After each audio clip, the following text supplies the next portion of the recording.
O cara foi pra Chernobyl, gente. Como é que tá Chernobyl hoje em dia? Radioativo. Então, obrigada. Foi isso. Não vou mais atrasar o show. Sabe aquele... Exatamente. Não, assim, tá acessível para turista. Obviamente que você tem algumas regras que você tem que seguir. Você viu que eu gosto de viajar para lugar que tem regra, né? Você tem algumas regras que você tem que seguir, porque de fato tem lugares ainda que são bem radioativos. Mas é um lugar acessível. Então, o Chernobyl em si, onde você vai lá no reator e tal, que eu cheguei a 300 metros do reator, não é a área mais radioativa da região.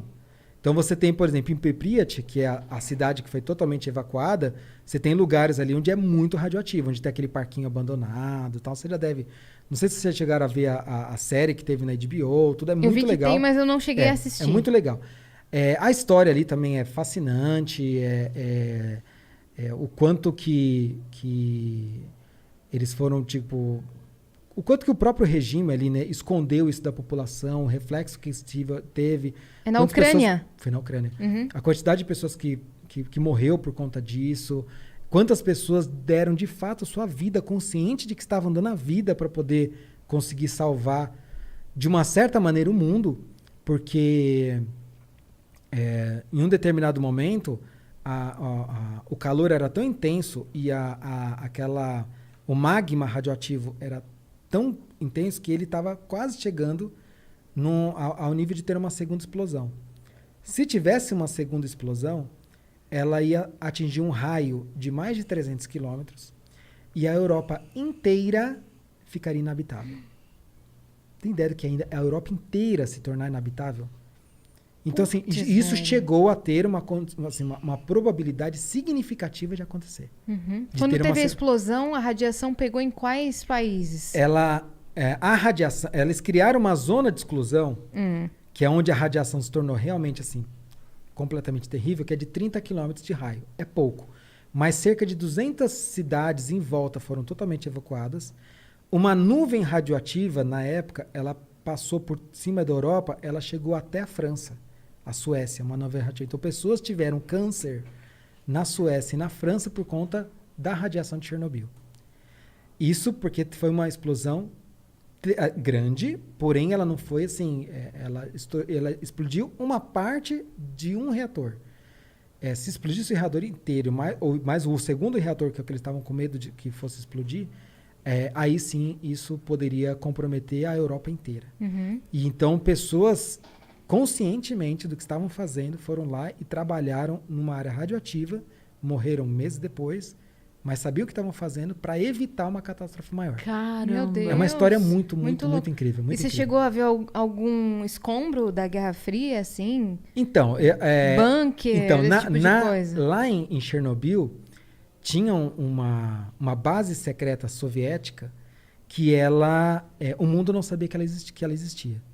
E lá eles tinham um radar que chama Radar Duga, que é uma coisa gigante, impressionante. Fiz uma thread esses dias lá no meu Twitter lá. E tem no meu blog ainda também. É uma estrutura de 700 metros de largura por 150 de altura. Então você imagina o tamanho de que não é isso. Ela custou o dobro de Chernobyl para construir esse radar. E esse era um radar para conseguir identificar quando os Estados Unidos fossem lançar, por exemplo, um míssil na União Soviética.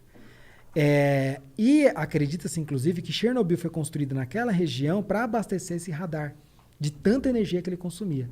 E o mundo só foi descobrir desse radar quando teve o acidente de Chernobyl. Uhum. Porque ninguém sabia que esse radar existia. As pessoas sabiam que dali era emitido um sinal de rádio que o mundo inteiro captava. Então, por mais de 10 anos, o mundo captou um sinal, se vendiam aparelhos para bloquear aquele sinal que atrapalhava no rádio, mas ninguém sabia do que era.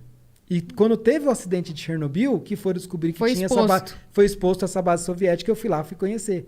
E isso lá em Chernobyl. Em Kiev, que é a capital da Ucrânia, tem mais de 400 bunkers que eles foram abandonados. Quando caiu a União Soviética, eles foram abandonados com tudo.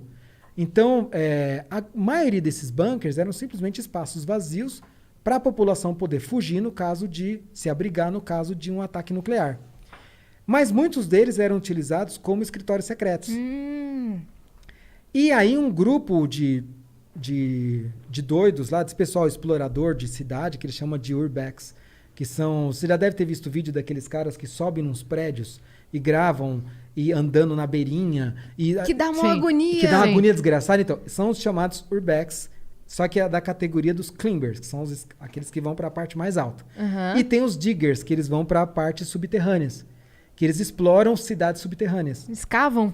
Não necessariamente escavam, mas assim, você tem em muitos lugares do mundo, na Europa, em diversos lugares, você tem muita coisa debaixo da terra que ninguém sabe que tem.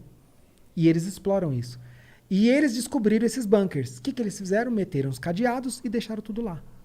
Então eu entrei num desses bunkers que você tem lá escritórios, armários, documentos, máscaras, equipamentos de orientação de como lidar com bomba atômica. Tá tudo lá. Tudo original. Tudo original. Não é museu, não foi preparado, tá tudo lá.